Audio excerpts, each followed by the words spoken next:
fazer com que esse agrupamento de militantes, debatendo um projeto para o Brasil, pensasse na construção de uma frente.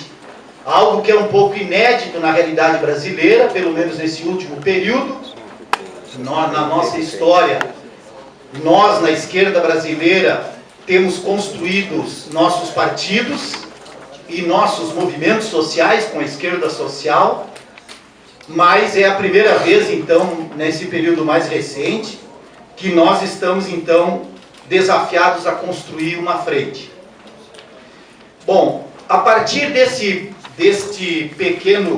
dessa pequena retrospectiva, nós diríamos que a frente, ela vem a partir de uma necessidade que a esquerda brasileira precisa de responder aos novos desafios que a luta de classe se impõe a todos nós.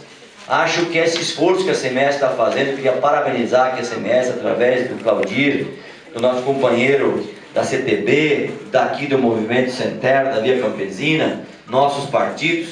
Acho que nós estamos construindo uma tese, uma ideia, né, de ser capaz de construir uma unidade política no país, da dimensão que ela exige, essa unidade política. Eu acho que nós estamos gatinhando ainda, aprendendo ainda. Nós temos hoje um acirramento na luta de classe maior do que a nossa dimensão política alcança. De fato, qual é o jogo que está sendo jogado? Há um acirramento. Embora muitos achem que não há uma luta de classe no país, mas há um acirramento cada vez maior. Há uma vontade, um desejo e condições objetivas da sociedade brasileira de retirar direitos e ter retrocessos profundos no país. Há na sociedade brasileira, no Congresso Nacional, um processo subjetivo na retirada de direitos, do avanço do neoliberalismo. Há na sociedade brasileira, portanto, também, né, um crescimento assustador do ódio, do preconceito contra a esquerda, contra ser socialista, ser comunista. Há um preconceito muito forte, enorme, e isso leva, evidentemente, a uma reorganização na sociedade, dos movimentos sociais, para construir uma hegemonia política da sociedade brasileira. Se é para nós construir uma frente para nós mesmos, nós não construiremos a hegemonia política, nós vamos ter minoria na sociedade brasileira e vamos ser derrotados.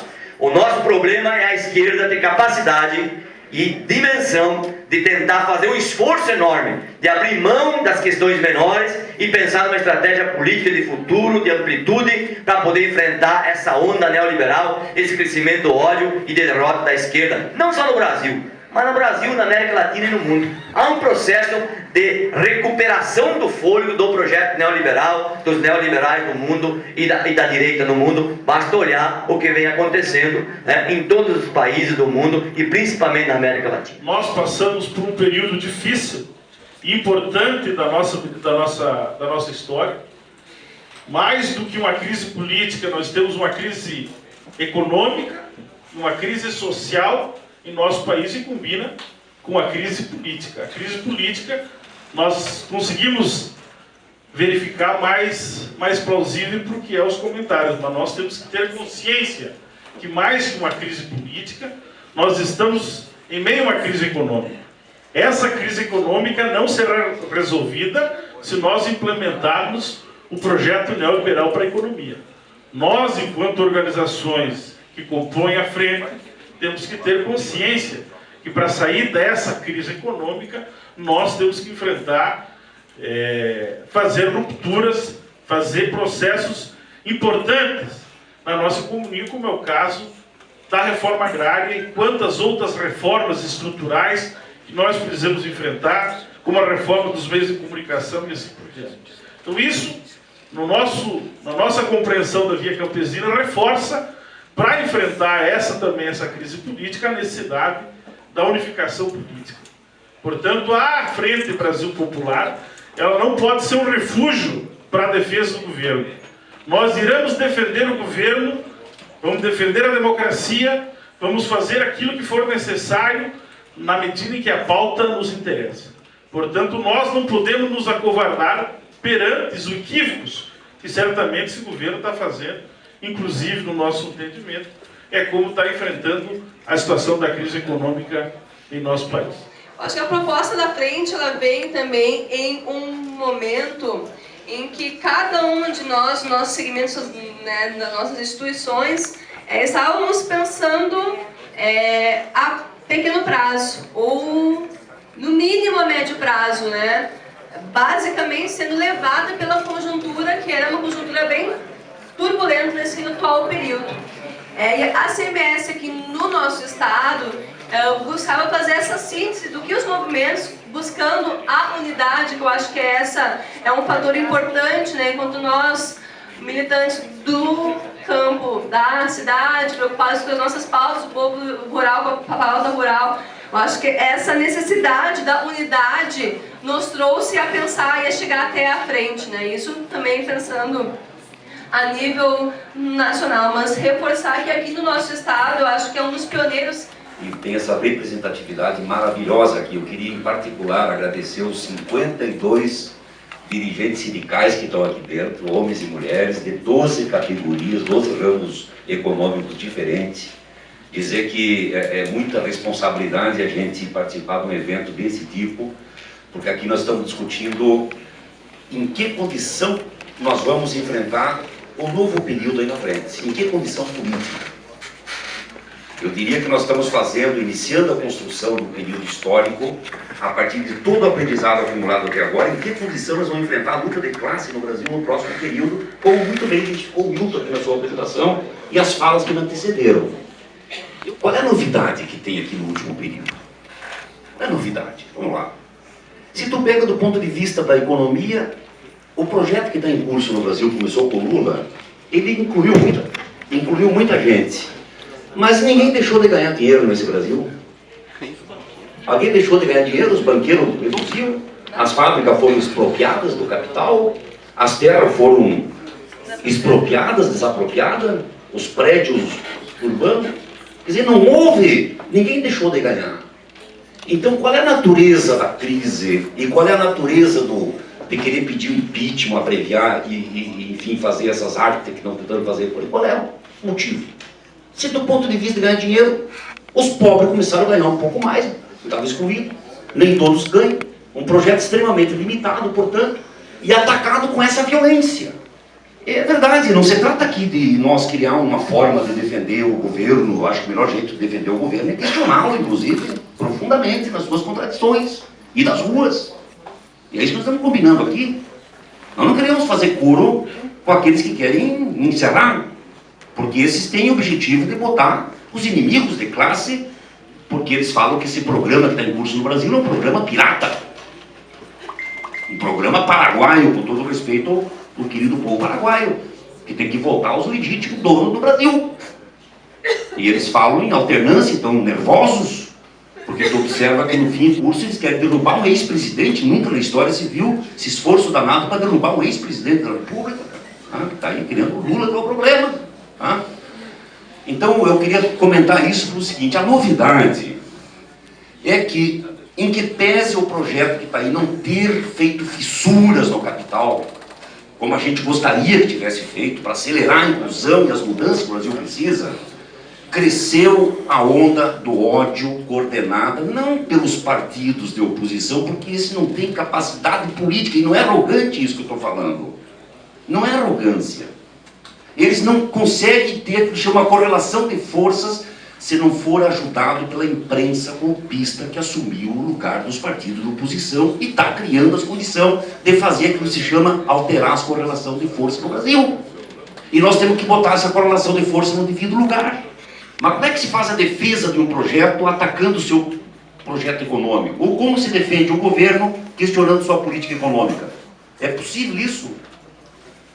Eu acho que é aqui que reside aquela nossa tentativa de sabedoria para encontrar os caminhos. Esse minutinho. E nós só vamos saber fazendo. Agora, essa direita coordenada pela grande imprensa, que tem o preconceito como mola propulsora, o preconceito de pobre, que ocupou espaços importantes da sociedade, este setor tomou coragem de ir para a rua. Essa é a novidade. E de verde e amarelo. Embarcando no tema da corrupção, esse negócio que nós todos concordamos, tem que passar limpo. Aliás, Nós não temos dúvida que todos que pedem o impeachment não é pelos equívocos do nosso projeto. Quem pede o impeachment é porque quer encerrar essa investigação da corrupção no Brasil. Tem que encerrar a investigação, sob pena de que uma hora dessas autoridades, que lamentavelmente de forma seletiva, priorizaram primeiro passar limpo à esquerda, vai chegar um momento que vão ter que passar limpo também todo mundo? Ou a corrupção começou com o advento da eleição do Lula? Dá a impressão que é isso. Então eu queria concluir dizendo que nesse dia 3, sábado que vem, um dia importante, aniversário da Petrobras, com toda a sua história de lutas, de manutenção, de peleia para torná-la pública, uma empresa que tem um símbolo extraordinário no futuro, no presente, no passado, presente e futuro, com o tema do pré-sal, nós temos que concluir as bandeiras do Brasil, as bandeiras do Rio Grande, porque a disputa é lá e a disputa é aqui, e a disputa se faz na rua, e nós se ajudando e somando, nós vamos criando a novidade, que é a retomada da correlação de força a partir das ruas, e essa é a nossa tarefa. Defender o Brasil, neste momento, significa defendermos a Petrobras. Essa empresa de 63 anos de luta e de desenvolvimento, de contribuição para o desenvolvimento do nosso país. Não é pouca coisa nós sairmos às ruas, nós taparmos as ruas de verde, amarelo e vermelho. Estas são as nossas cores, as cores do nosso país, as cores da nossa luta, as cores do nosso coração. Nós estamos conclamando o povo gaúcho a sábado, dia 3, Dia Nacional da Frente Brasil Popular, de nós estarmos aqui no lado do Lênio Pérez, fazendo um ato gigantesco em favor da democracia, em favor do nosso país, dos nossos direitos, em favor do povo brasileiro e da Petrobras. E nós conclamamos a todas as nossas lideranças, dirigentes, lideranças de todas as organizações, de todos os partidos, PSOL, PT, PCdoB, PDT, PTB, se comprometeram em ajudar a construir. E essa é a nossa principal necessidade hoje. Eu vejo essa frente como um grande avanço no movimento em defesa da democracia do nosso país. Justamente por isso, por ela conseguir reunir os movimentos, os partidos, que muitas vezes têm muitos pontos divergentes, nós sabemos, mas que hoje estão aqui reunidos em defesa de algo extremamente importante, a democracia do nosso país, a soberania do Brasil. Nós somos um país muito grande, nós somos um país rico, e nós sabemos disso. Mas a direita quer que nós não pensemos assim. A direita quer que a gente tenha aquela síndrome de vira-lata, para que a gente não reconheça as melhorias do último período. Nós, jovens, sentimos na pele todas as melhorias que houveram desde os governos populares de Lula e Dilma.